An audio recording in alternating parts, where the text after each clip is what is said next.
اب بعض لوگ کہتے ہیں دیکھو جی اتنے جانور لاکھوں کروڑوں مسلمان ذبح کر دیتے ہیں، کیا ہی اچھا ہوتا کہ اتنے پیسے وہ کسی غریبوں کو دے دیتے، مسکینوں کو دے دیتے۔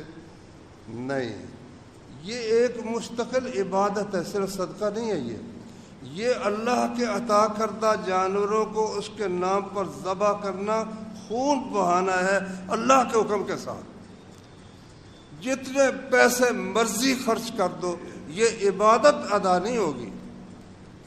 جیسا کہ اللہ نے فرمایا قُلْ إِنَّ صَلَاتِي وَنُسُكِي وَمَحْيَايَ وَمَمَاتِي لِلَّهِ رَبِّ الْعَالَمِينَ، ان سے کہہ دو میری نماز، وَنُسُكِي میری قربانی، وَمَحْيَايَ اور میری زندگی اور میری موت اللہ رب العالمین کے لیے ہے، لا شریک لہ، اس کا کوئی شریک نہیں ہے۔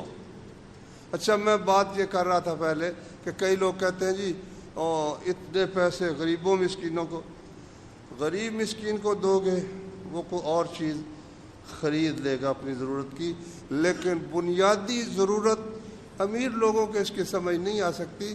غریب لوگ جن کو سال بھر میں کبھی ممکن ہے کبھی ایک دفعہ گوشت میسر ہو، اللہ تعالیٰ نے ایسا بندوبست فرمایا کہ ہر مسلمان کو، بلکہ ان کے ساتھ رہنے والے غیر مسلم لوگوں کو پر بھی گوشت کی فراوانی ہو جاتی ہے۔ وہ گوشت سال میں ایک دفعہ تو پیٹ بھر کر کھا لیتے ہیں نا۔